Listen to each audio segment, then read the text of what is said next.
Good afternoon, Missouri Realtors. How's everybody doing today? All right. Thank you for all being here. The Emerging Issues Forum is a program of the Strategic Planning Committee, which I've had the pleasure of leading this year, along with my vice chair, Brandon Glasscock. As you know, the real estate landscape is evolving faster than ever, and few forces are reshaping our industry as quickly as artificial intelligence. AI is no longer a future concept. It's already influencing how realtors market properties, manage contracts, navigate compliance, and meet rising client expectation. The question is no longer whether AI will be part of your business, but how to use it wisely, legally, and profitably.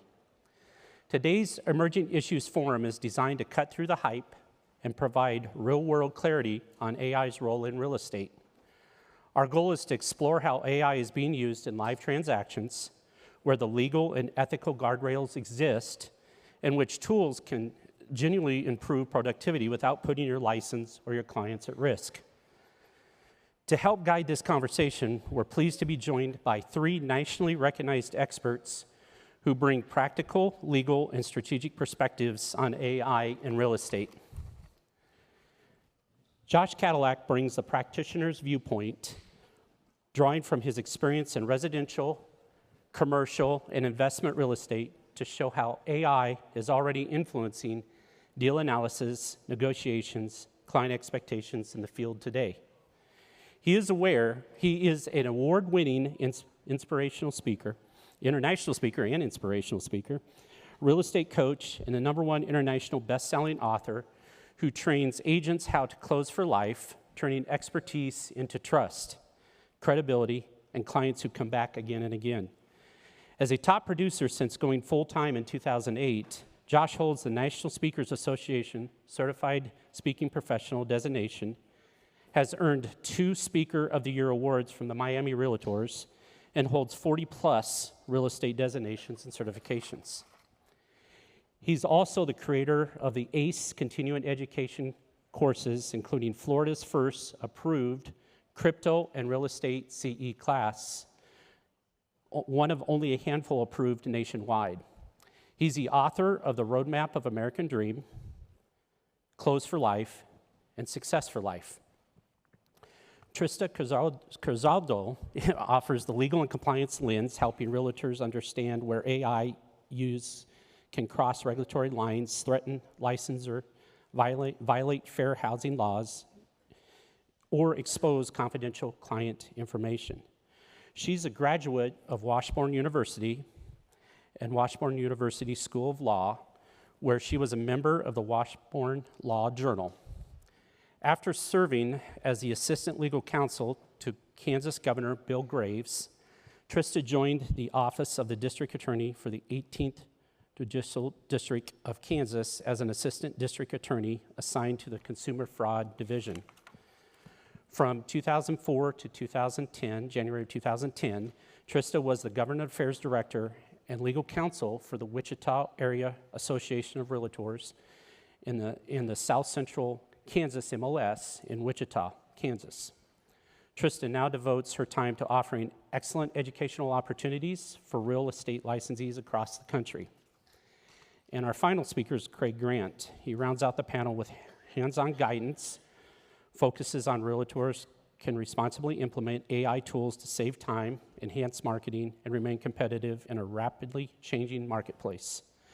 He's an international best-selling author, creator of the Beats Conference and Alliance, and founder of the Real Estate Technology Institute and RETI.US, the industry's home for online tech education. Recognized as the RIS media newsmaker, as an industrial futurist, and the lead subject matter expert behind NAR's newest rebuild of ePro, Craig delivers over 150 presentations each year, and some on the biggest stages around the world. He's known for taking the most complex tech, marketing, cybersecurity, and artificial intelligence topics and making them so simple that anyone can put them to work right away.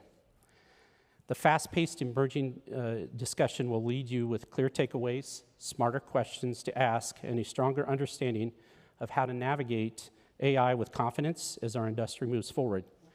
Please join me in welcoming them.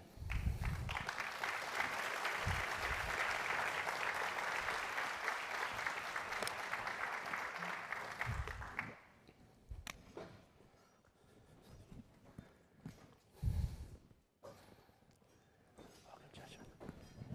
Trista, welcome. Great. All right.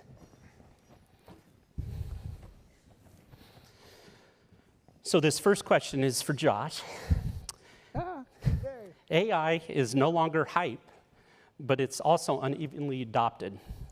From your vantage point, what are the most meaningful ways AI is already changing a realtor's day-to-day work, and what should agents stop worrying about right now? Well, I mean, obviously stop worrying about being replaced. I think that we're still dealing with a tangible asset, and as long as it's a tangible asset, there's going to have to be somebody that physically has to facilitate the interaction with that.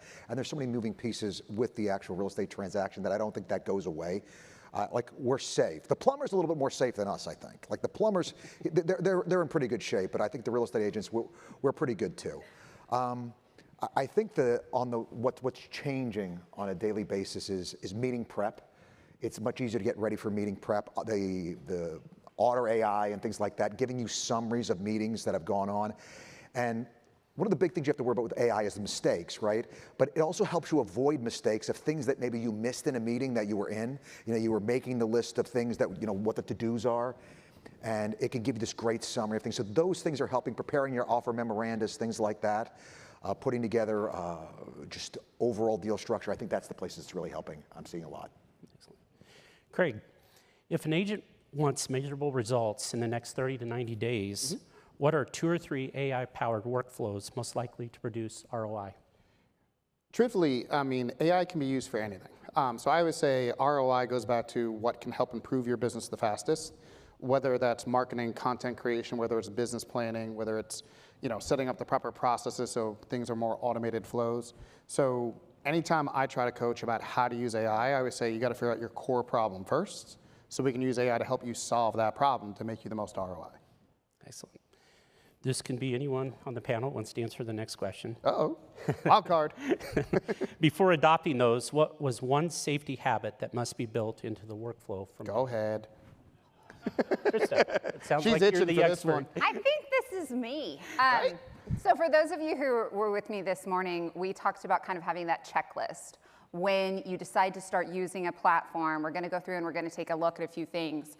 First of all, we want to know who owns the platform, because we need to be looking at those terms of use on how data is going to be used. And then we also want to look at exactly what are the uses of this tool. Are we using it the way that it needs to be used? Is there another tool that might be able to work for us a little better?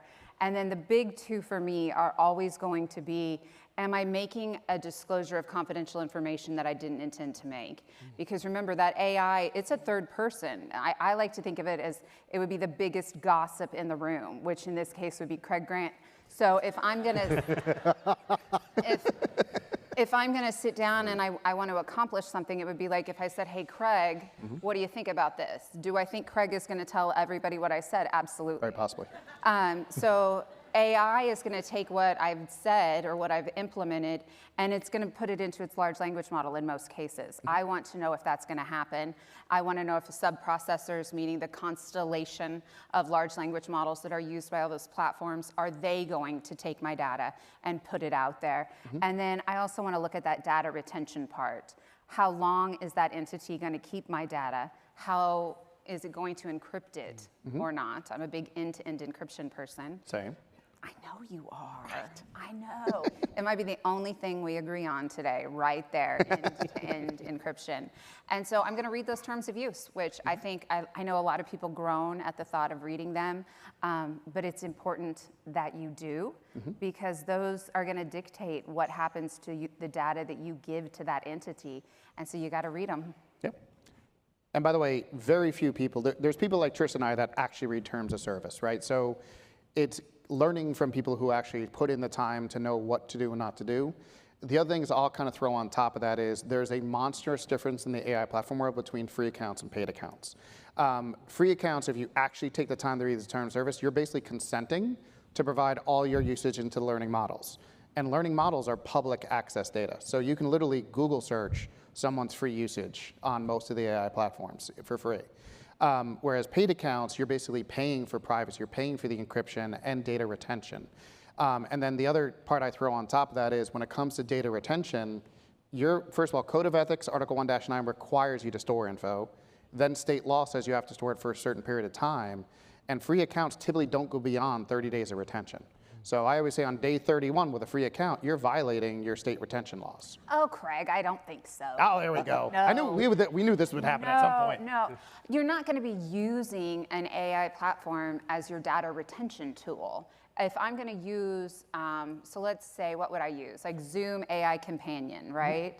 And anything that's discussed in that Zoom meeting that would be subject to the requirements for how long I keep things. And it's not just Code of Ethics. Every state has a requirement on how long you keep records. I think you should also pay attention to your attorney and your accountant when you decide how long to keep records. Those are going to be, you're going to store those on your own system, your own server.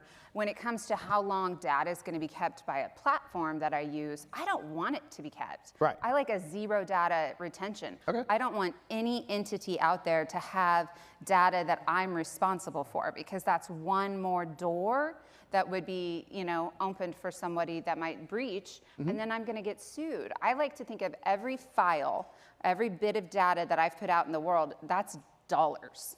And I want the least amount of dollars that aren't under my control. So where I store data is where I store it. And then I don't want any other entity taking my data. Agree with that. But if that entity is storing your data for a period of time, you got to make sure it's end-to-end encryption, which only a few of them are doing. Very few are end-to-end. And then you also want to look at, like, when it comes to, do they let me have a third party do end-to-end encryption? Can I hire a service to do that end-to-end encryption? And a lot of them say no, which is very frustrating, because it's kind of like Anthropic. It views everything that you put into their LLM. I mean, it reads everything to see if you've violated their terms of use, allegedly. Can I just Allegedly. I like how you stuck that in there. one guardrail on there? Yeah. Read it. Like whatever it gives you, read it, because what it gives you oftentimes has problems in it. I mean, you have to read it like it's something that somebody else created for you. If you gave your assistant and said, hey, do a draft letter for me, you wouldn't just take and send it in. Like one of the guardrails for me, anything it makes, I'm gonna read it over, I'm gonna double check, I'm gonna make sure it's compliant. I don't trust it to do this stuff because, guys, the mistakes it makes sometimes are like super like, and it's hilarious what it says when you catch it. It's like, oh, oops, good catch. My bad. Yeah. I'm like, oh, wow, thanks, guy. You're amazing. So that's. But I think that's just kind of going back to business practices that kind of existed before. Like when I first became an attorney, the law firm that I went to, by the way, awesome firm. We did asset protection management and divorce. So when you decided your current spouse should be your former spouse, we hide your money a year in advance, and then we handle the divorce. It's amazing. It was such a good environment to work in. But we had a 3 eyes rule. 3 different people in the firm had to look at something before it left, and there was always one that did the grammar review. That was not me. I was never the grammar review. The Oxford comma and I have issues. And then the second person would look for things like, does it adhere to the message? Like we were very, politically driven. And then the third was the law, and I was always the law. And so it's kind of, we need to kind of go back to those days where I'm using this tool. This is like it came from my uneducated intern. I want to look at those sets of eyes coming back, and I'm going to read it, and I'm going to pay attention to it. Well, I think the reason why I bring it up is because it's something new. Yeah. And what the problem really is, it lulls you into a sense of security a lot of times, because it turns out some really good stuff. And then out of the blue, it throws out something that's, where did that come from? Yeah. I think the filter, and I love what you said, because this is another filter that I lay on top of this in my own business, is what it's giving me reflective of the kind of business that I'm trying to run? Like, is this consistent with who I'm trying to be? If your business, as we talked about earlier, for those of you who were in the session earlier, closing clients for life, is this building to that message? If it's not, I have to go re-educate the AI to say, hey, no, this is how we handle this. There's this constant, not only training of the employee, but almost a retraining of the, because it forgets, like a regular employee does. Like you have to have all right, you're getting written up for this one kind of thing with AI at times.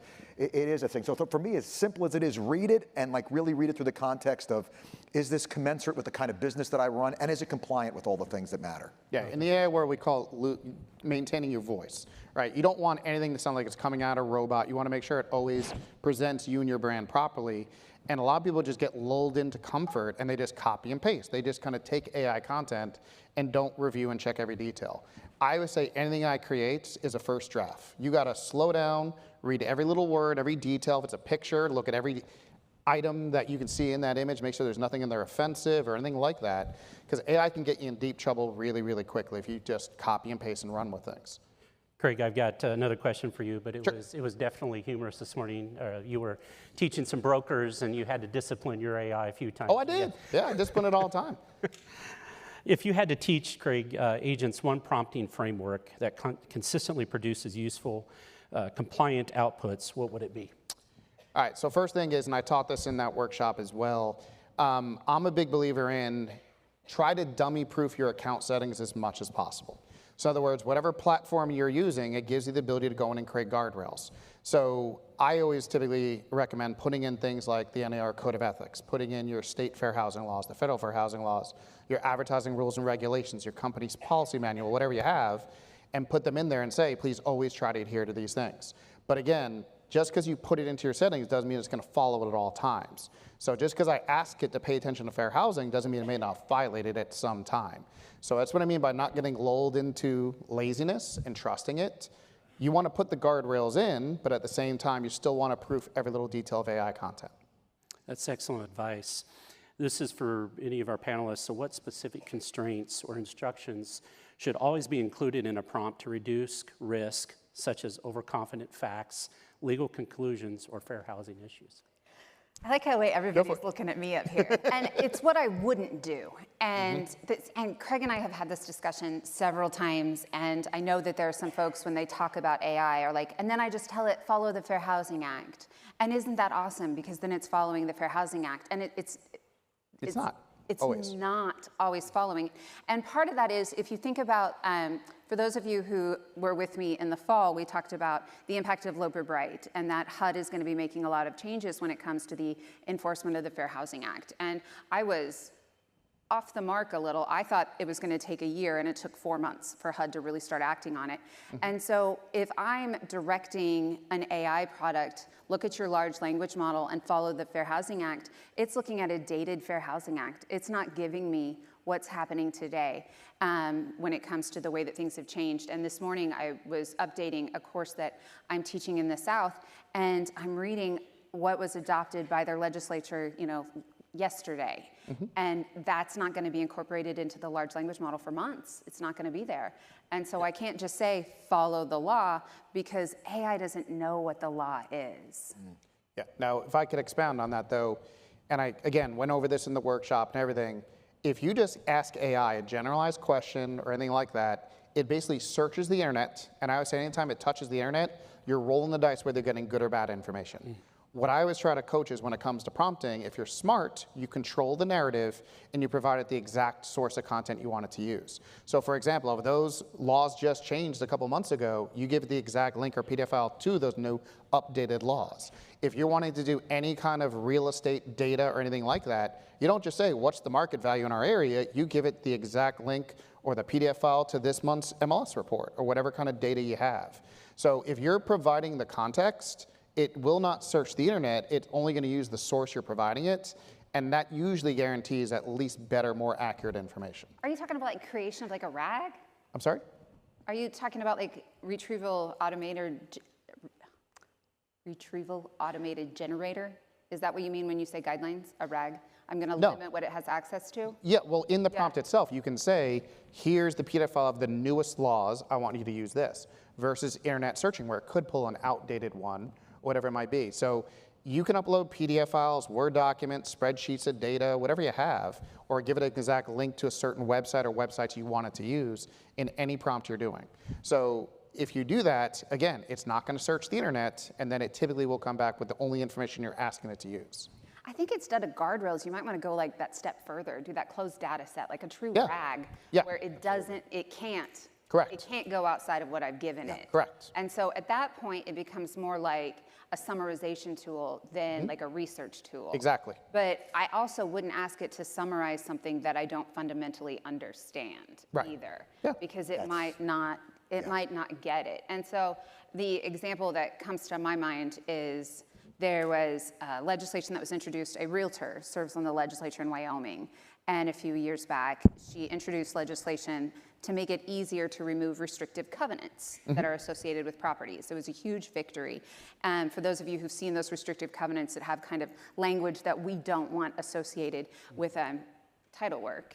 And when it was, and then another state legislator introduced it in another state, mirroring the language in that Wyoming one. And when it was reviewed, when it was summarized by, in this case, it was OpenAI, ChatGPT, it actually summarized it to say that the legislator had introduced a bill that would prohibit the sale of property to anyone who adheres to Judaism. That is not what her bill did at all. It was to prohibit restrictive covenants like that instead of creating a statewide restrictive covenant. And ChatGPT just summarized it wrong. Like because it looked at the testimony, and one of the testimonies that had been entered by someone was talking about, and they read what restrictive covenants there were, and it was prohibit the sale of someone who adheres to Judaism, prohibit the sale based on color, prohibit the sale based on national origin, and that's the language then that it glommed onto and shot out. Well, if you publish that, which is what happened in that case, it went out like on the website, on her website, saying this legislation will impact real estate, that's defamation. And her claim was, I put in there that parts of this, were generated by AI, so I'm in the clear. No, it's republication liability. It's where the party of the first part is responsible for the action of the party of the second part. No, I think that the big thing that I'm hearing, and it's what the rule that I adhere to, this is the guardrail for me. If I don't know it well enough to catch the mistake, I can't trust it with the output kind of thing. So like I'm happy to go to AI and have it teach me stuff, but I always got to go double check whatever it says. So like the other day I was asking it I had a question on capital stacks for something that I was doing, a syndication thing. And I wasn't quite clear, and I was looking more for confirmation from it, confirm what I had, but I went out and I got another source as well, because it wasn't something like I knew. What I use it for is, hey, run this internal rate of return on this property based upon these things, and it kicks it out. I took and I ran it myself someplace else, and guess what? It was wrong. And I couldn't even figure out how it got it so wrong. So yeah, you got to know your stuff well enough to be able to catch it in its mistake. If you're putting stuff out that's like you're trying to use it to make you sound and be smarter than you actually are, that's when you're going to get in trouble, I think. And if I could add a couple technical aspects to it, there's well-known holes or weaknesses in the AI world. One of them, what's called a knowledge horizon, which means AI is only as smart as what it has access to. So you can ask it to search the internet, but if what you're asking for is all private information that's like a paid kind of a program, it's not going to get you accurate information, and then it's going to go make it up. It's going to try to find it from another source. And just to give you an example, I had a woman in my event the other day. She was kind of bragging how she was using AI to kind of create her family tree, all her genealogy. And I was like, how good a job is it doing? She's like, actually not very good. I'm like, yeah, because that's all private information from sites like Ancestry.com and 23andMe. There's no way it's going to do a good job on that, right? Because it's all private paid information. So knowledge horizons are a known issue. And then the other main issue is what's called confirmation bias, which is, like it or not, these AI platforms are people pleasers. They want to make you happy because they want you to keep using that platform and not go try out one of the others. So if AI doesn't know the answer to something, it'll lie and make it up to make you happy. It's called hallucinating. And it's a very well-known fact in the AI world. And the people that run these multi-billion-dollar companies cannot figure out why it lies all the time, why it's racist for no darn reason, and all these things. If they could have figured out, they would have stopped it a year ago. They cannot figure it out. So you got to be really, really careful with AI content. Again, you never publish. You review every detail before you do. Trista, this is kind of a follow-up question from the earlier one, but beyond writing better prompts, what human skill or habit separates agents who get strong, reliable AI outputs from those who get risky or unusable ones? I think it's exactly what Josh said. I know we agree. It might be the first time that has ever happened. It really is, do you know your stuff? Are you expecting AI to really provide that knowledge that you don't have? Because that's not what AI does. Because AI can't distinguish between what is real and what is not. And so the example that I always give is, I have 2 daughters, they're 21 and 16 now, but when each of them was in the 5th grade, they came home from school and they were like, Mom, we have this assignment and you have to sit down and do it with us. Like, you have to sign this paper that you did this assignment with us. And you read this article that the teachers sent home, and then you answer questions about it. And my oldest daughter, she's very beautiful. Very, very beautiful. And my youngest daughter is brilliant. And they had very different approaches to this assignment. And so my first daughter reads it and she's like, this is really interesting. I didn't know this. And she's trying to answer the questions and I'm looking at her, and my youngest daughter starts reading it and she's like, this is crap. And I was like, Emily. And the entire article is about these northern tree octopodes, which is the plural for octopus, octopodes. I know, something you've learned today. And in the forests of the state of Washington, there are octopodes that live in the trees. And they are suffering from near extinction because of deforestation and an increase in the only predator to these octopodes, which is the Sasquatch. And so because there's such a huge increase in the Sasquatch population, it's negatively impacting these octopus. And the whole point of the assignment is to figure out, you're reading this and you're like, I know this not to be true, right? It is to research and find out if what was written is true or not, and to kind of call it out. AI is going to read that octopodes article and it's going to say, there are octopodes, they live in the forests of Washington state, and they are being eaten by Sasquatch. Yep. And here is how to contribute to the charity to support the octopodes. Absolutely. And here's a business model to start your own. Yeah, no. Yes. And by the way, March 2025, AI-generated content surpassed human-generated content on the internet. Like, there's so much AI slop, just crap on the internet now that was made by AI, and the platforms can't figure out what's real and not. So the reality is, the AI platforms, even though we think they're getting so many new cool features, they're literally getting dumber by the day because of the amount of bad AI content on the internet. But originally, like things like in the AI Bill of Rights, it was supposed to be your generator was going to pick up and be able to demonstrate if it was AI created or not. Correct, but that's no longer a thing. Now that we no longer have the Bill of Rights, we don't have that tool that's available to us. And I know probably educators everywhere are mad because they're not able to know what's AI generated or not. Yep. Craig, so walk us through one real AI workflow, marketing or transactional, that agents can reuse weekly from idea to finished output. Absolutely.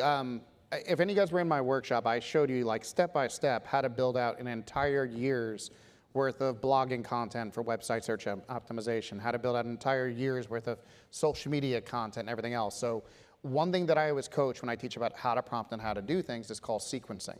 So a sequence is when one prompt builds on the previous one. So for example, I can say, give me an idea of 30 ideas I should post this month on social media. That'd be prompt number 1, just give me a list of ideas. Then prompt number 2 in the sequence is, now go build me everything I need to go post idea number 1, right? So you can literally just build, make one question. I mean, anyone who's in my session, I built out easily over 1,000 pieces of content in an hour, right? So that's something that is easily replicable all throughout the year, is just understanding how to build and leverage a sequence. Again, you just, one prompt builds on the previous one, and you keep building and building and building. And then the other part is, and I showed this, I give out so many AI tools and everything in my sessions, right? But I always say there's only 2 must-haves, 2 things you gotta buy. One is your main AI platform, the one you're gonna use every day, whether it's ChatGPT, Google Gemini, Claude, whichever.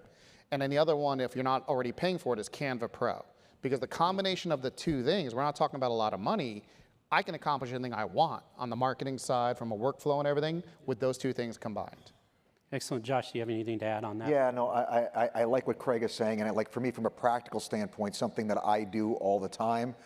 I'm big on taking a current news story and turning that into a real estate recommendation for clients so that they always know I'm cutting edge, and for conversational purposes, but also potentially to set it out. So like, day before yesterday, we had the consumer confidence number come out that was expected to be 89. The number came in at 92. So consumer confidence is currently higher than anticipated. How do I turn that into a relevant real estate market recommendation? What does that mean? Where is the opportunity? I have AI aggregate that information and help me craft from that, not just a piece, but all of my pieces of where that information might go to.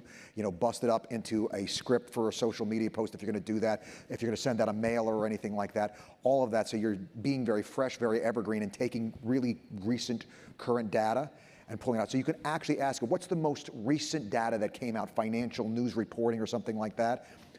What are some things that might mean for real estate investors? If I'm a real estate agent, what would be some things that I could talk to my clients about? If I was a real estate investor, that's one of my favorite things. Give yourself the role of the real estate investor.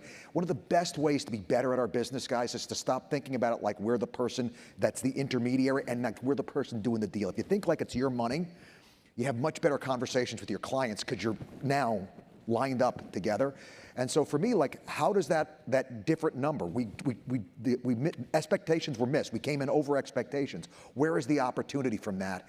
Great. Let's turn that into a conversation that now gives me ROI with the client, that shows them how prepared I am, how I have relevant data to help their financial decision making going forward, and how they allocate capital. Yeah. And if I could add one more thing, oh, sorry. Oh, so there was something that was different between the two of you. So you were saying 2 days ago this came up, so I responded to this. I put that out there. So you're fresh. But you're talking about you created content for a year. I showed that in the workshop. I typically recommend breaking When you talk about like content for a year, I'm going to say pump the brakes on that. Do you agree? 100%. Because you got to read the room. Like if you're going to put out a post that you wrote this week and it's going to go out 3 months from now, Absolutely. the room has changed. What people want to hear has changed. So I think that's where Josh, when you're like 2 days ago, this was out there, I responded. I think that's good. Yeah, no, but I agree. Knowing how to make a year's worth of content, awesome, but pump the brakes on. Agreed. Yeah, No, I and mean, by the way, one thing that and that's what I was about to add on to it is all the main AI platforms now support scheduled activities. So instead of doing it a year at a time, you could say every Sunday night, I just want my ideas what I'm going to post this week on social media. Every Monday morning when I get into the office, I want all the newest market data pulled for me, waiting for me in my inbox, right? So I do agree. You want to break it up into much smaller chunks because you don't want to publish something that can make you look foolish or some kind of rules might have changed, whatever. But the capabilities are there is the key. No, that's what I love about what Craig is doing when he does his sessions, is he's showing you what it can do. That's the thing, just because something can do something doesn't mean it's what you want it to do, right? And so you got to figure out, like, is what you trade on in your real, I mean, maybe you trade on the fact that you have the world's greatest personality and everybody loves you. There's lots of agents that are like that, right? I trade on having really relevant data. So for me, it's more important that it be like right now, because I know that's what my business is built around, right?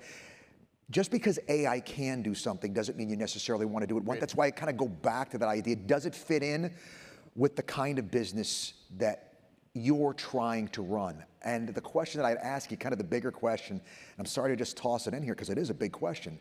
Have you even told yourself what kind of business you're trying to run? Answering that question for yourself gives you a lot more clarity when you go to work every day as to when you are and aren't done with work. And so it's been when I answered that question in my business, it was super helpful. And when I work with AI, I run it through that filter. Is this consistent with the kind of business that I run? You know, Ferrari doesn't make pickup trucks. They could sell a lot of pickup trucks, I'm sure, but that's not what they make there. So tell yourself what you make here, and then make sure all your AI content and everything you do is in line with that. I like that. Yep. And then I'm also, it's not what can you do, it's what may you do. Yeah. Like what's the law say? Yeah. So the next question for you, Trista, is how should agents think about disclosing AI use to clients, for example, in emails, CMAs, or listing descriptions, without creating unnecessary fear or competitive disadvantage? And Craig and I had an argument earlier in the It was a discussion. green room. It was a pre-argument For this argument. over disclosure, and we kind of came in where we didn't think we would. So when I look at, I'm more the when do I have to disclose that I used AI? Like where does this come into play? And we know from this morning, if I'm working with a client that's from Utah, I have to make that disclosure. Like that's required if I'm using that in housing. Other than that, when it comes to when I'm gonna disclose that AI was used, it's gonna be, I mean, because we got in an argument about artwork. Are all y'all? Not just artwork, any kind of create intellectual property. Yeah, I know. Craig. I don't know if that word means what you think it means. So,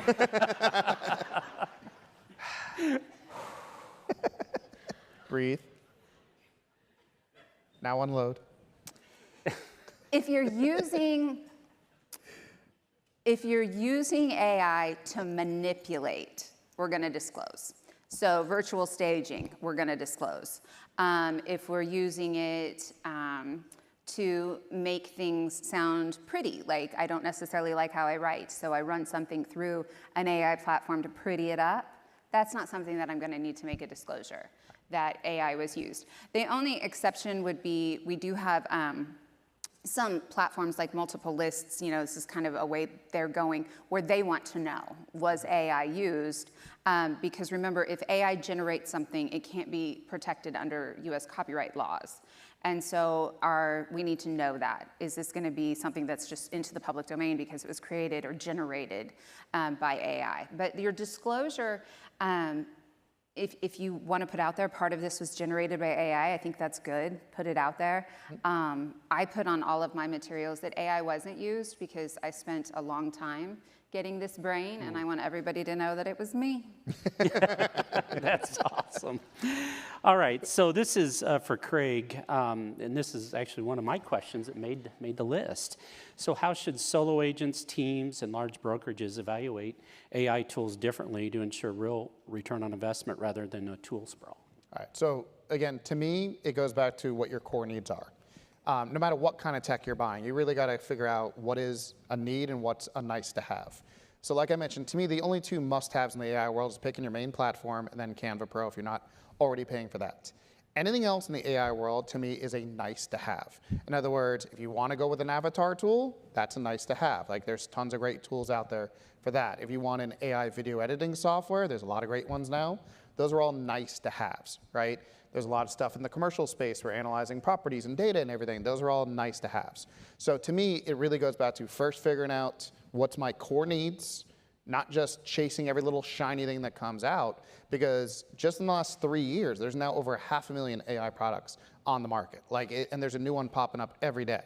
So you can't chase them all. You got to figure out what is the best match for your core business needs, other than the tools you already have. So when you're choosing your platform, so that's going to be like, am I ChatGPT? Am I Claude? I can't even pronounce the one that Elon does, Grok? Yep. Yeah. Whatever. How do you choose? So Claude, I think Claude writes more like Robustly. me. Yeah. Like I think when I read something that was Claude written, when I've given it its instructions, it starts to sound like me. Yes. Unlike maybe when I use ChatGPT. But what I really dislike is when people will use one of those and they will say, write this in the voice of, or write this so it sounds like. That irritates me. So how do you choose? Like, is it just a trial and error? Like for somebody in this room who doesn't have a platform, how do they choose? It's somewhat trial and error, but I can tell you if you're just looking for, and by the way, they test these products side by side on a regular basis in different categories and different kinds of, where it performs in content writing and image generation and everything. And it's a constant game of leapfrog. And what I mean by that is, go back a few months ago, and ChatGPT was winning almost all the battles. Now recently, Claude and Gemini are winning all the battles, right? And, ChatGPT just released a new version yesterday. Maybe it retakes the lead. So it's not like one is blowing away the others across the board. But if you're just looking for the one that is the most solid from an ethical, legal standpoint, it's Claude. Like Claude is the one that is trying to do the best of not being able to be used for any malicious purposes and things like that. But I always kind of break it down to business needs. And I kind of went over this earlier with the groups, but if you're a Google user already, like you're already using Gmail, Google Docs, and Google Drive and all that, Gemini is already built in, and it's a fantastic work assistant inside of Google, right? If you're the kind of person who likes to use tons of third-party tools and you want to add stuff into your account, that's ChatGPT's thing, right? But to me, if you're just picking what's the best one, I honestly think it's between Claude and Gemini. But again, it goes back to which one you like the most. I think if you're having a bad day, Chat's the one you want. Oh yeah, because it's the biggest people pleaser. Nobody makes you feel better or smarter than Chat. Yeah. Chat is always telling you how wonderful you are. It is.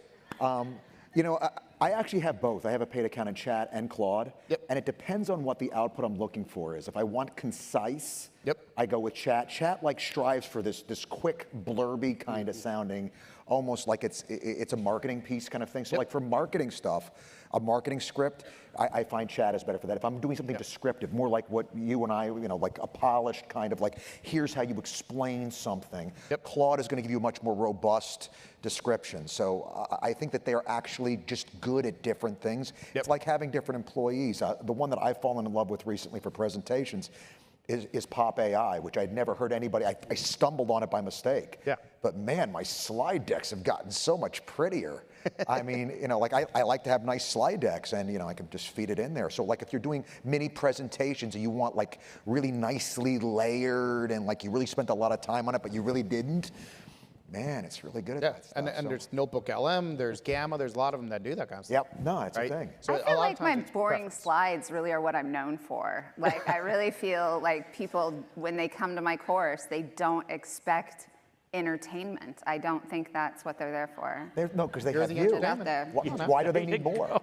Just saying. Well, good. So as we got one more question, so I'd like each of you to kind of think about this and answer accordingly, is what is one thing attendees should do this week to use AI more wisely, legally, and profitably? Ooh. You want to start? I actually want to track back to something that you were saying before. I was going to lean onto it a little bit, but I didn't. It's actually a philosophy I use with listings. So when I go on a listing presentation, I have learned that less is more. I've gotten to be a much better listing agent as I start bringing less and less stuff, right? And so what I say to myself when I go on a listing presentation is there a clear path to ROI for every single document that is here? Like if it doesn't do something for me that I clearly understand, it shouldn't be there. And when selecting AI tools, that's to me is like the implementation level. Like, don't bring on 4 things. Bring on one thing, figure out how to use it, get ROI out of that, and then if you're going to bring the next tool, have this clear path to, hey, this is how I'm going to get ROI with it. I'm going to use this for offer memorandas. I'm going to use this to review leases because I'm doing a lot of leases right now. That kind of thing. That I think is really to keep from buying a whole bunch of stuff that you're never going to use. That's the way to take and do it. And so like not spending those monthly subscriptions on that stuff that you never wind up using, the way to avoid it is to buy the tool, learn the tool, use the tool, and then figure out whether or not you have the bandwidth to take on something else. And if you can prove to yourself, give yourself the burden to meet of, do I see a path to ROI with this thing? If not, move on. I kind of agree, and when you were saying that, it needs, I know, it's shocking. I haven't got one of those yet. Well, when you were saying I need that ROI, my mind immediately went to Taylor Swift and her podcast interview, New Heights, and she was saying, my time is valuable.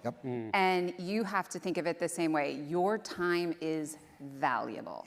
So if you're going to start using this tool and you discover, I have to put in so much time to make it work the way I want to make it work and make sure that it's accurate, and I'm investing all of this time and I'm not getting anything back, it's not making my life easier, then don't do it.